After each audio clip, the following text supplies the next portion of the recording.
isang short video para sa mga tangang duwag na tao, di ba? Hindi nila kaya si Ryan. Kaya, yung mga nakapaligid kay Ryan, yung mga tinitira nila. Huwag ganun. Unahin nyo muna si Ryan bago nyo tirahin yung mga nakapaligid sa kanya. Walang maisagot? So, palpal? Kahit yung tangang ninja na si Dep-Dep, yung nilalabas niya, bobo lang, apakaduwag naman nagtatago sa ninja, di ba? Pare-parehas kayong mga duwag, di ba? Joke la. Manyakis na nagjajakol sa PM, di ba?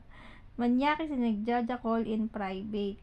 Kahit sabihin natin in private yan, ang punto doon is napatunayan namin na manyakis ka kasi may nagpatunay yun.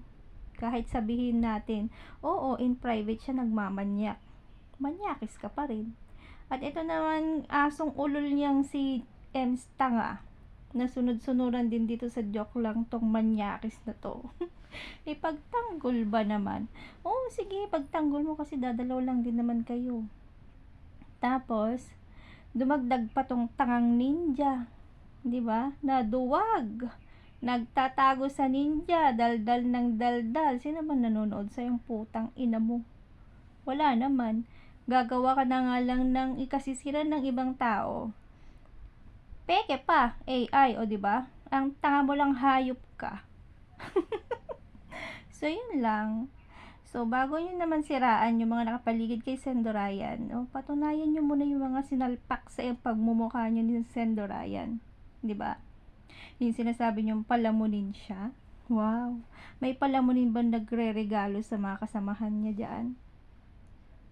Kaya nagaling na nga sa inyo mismo, di ba?